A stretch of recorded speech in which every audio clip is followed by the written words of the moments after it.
Deep in the highlands of central Vietnam lies a land the Vietnamese call Thai Nguyen, a vast stretch of mountains, jungle, and ancient villages where the ethnic minorities of Vietnam have lived for centuries.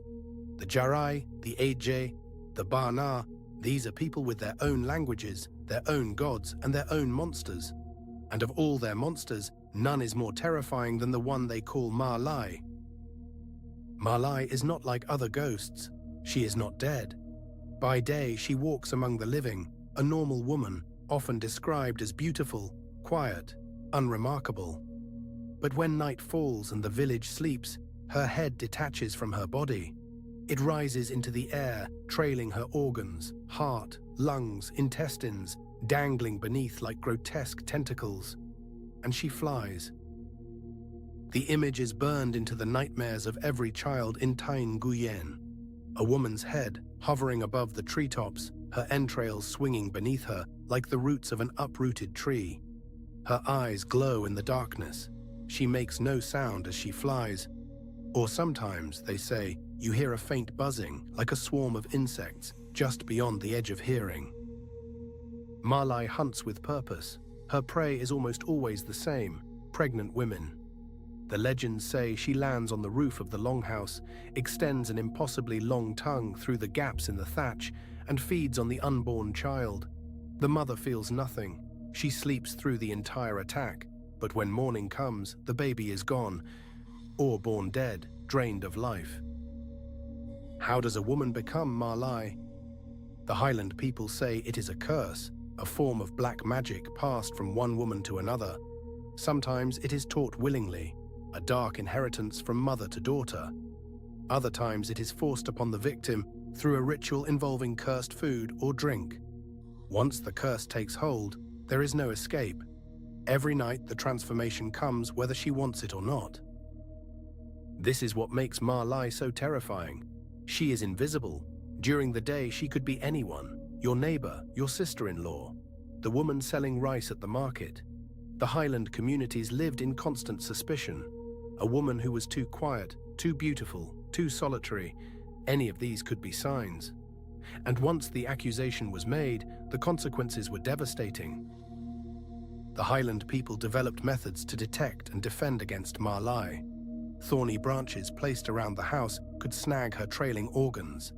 If her body was found headless at night, the villagers would move it, turn it around, or block the neck, so the head could not reattach before dawn.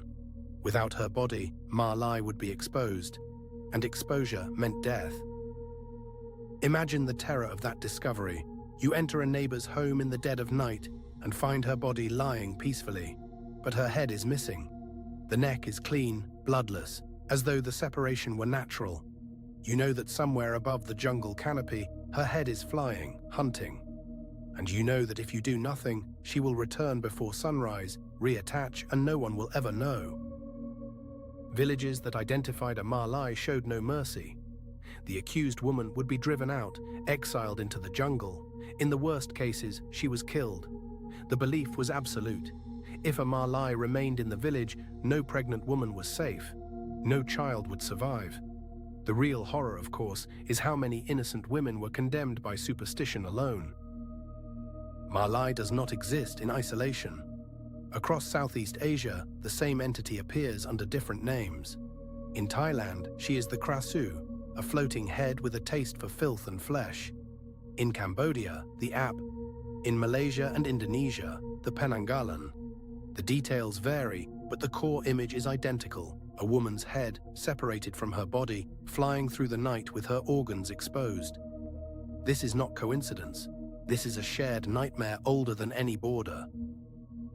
The Thai Krasue is perhaps the most well-documented version. Thai cinema has produced dozens of Krasue films, making her one of the most recognized ghosts in Asian horror. But while the Krasue became a movie star, the Vietnamese Ma Lai remained in the shadows, told only in whispers among the Highland communities, never reaching the mainstream. Until now.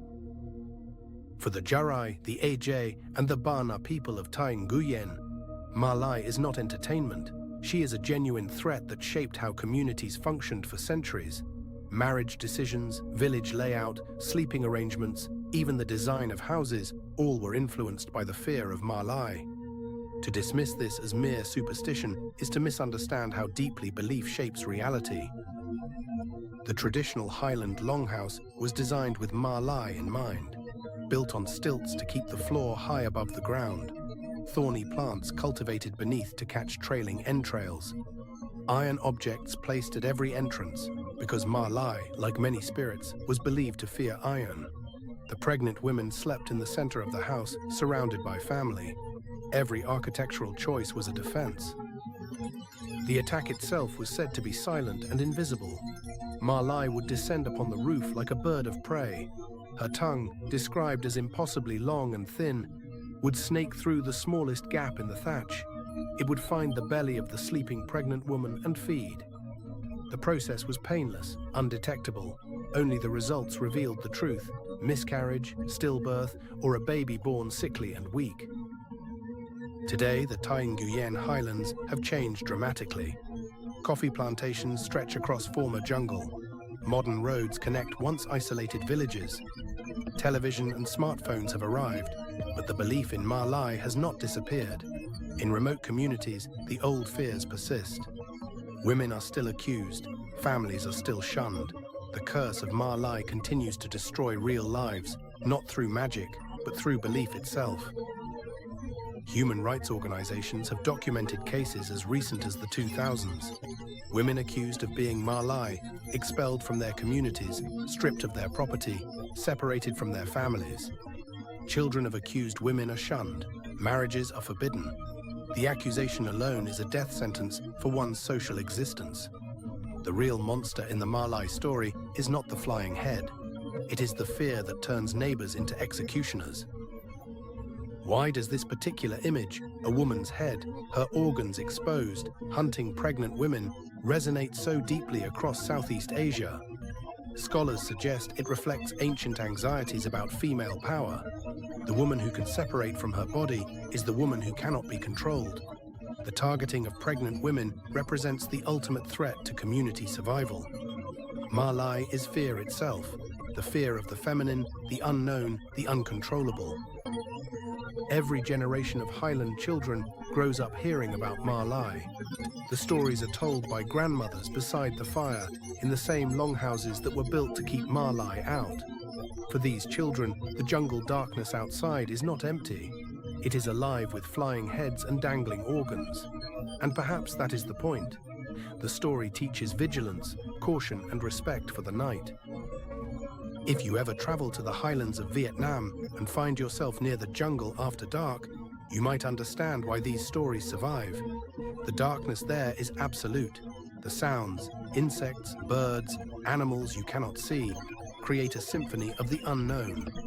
And somewhere in that darkness, the people of Penanggalan believe Ma Lai is flying, searching, hungry. The lesson of Ma Lai is the same lesson that runs through all of Vietnamese folklore, that the most dangerous things wear familiar faces. That evil does not announce itself, that the person beside you in daylight may become something unrecognizable in the dark, and that once a community surrenders to fear, the real destruction begins, not from ghosts, but from ourselves. This has been the story of Ma Lai, the flying head of the Vietnamese highlands. A legend shared across all of Southeast Asia, rooted in ancient fears that still shape lives today. Subscribe to Hoang Vu, the dark realm, for more journeys into the darkest corners of Vietnamese folklore. Until next time, don't look up.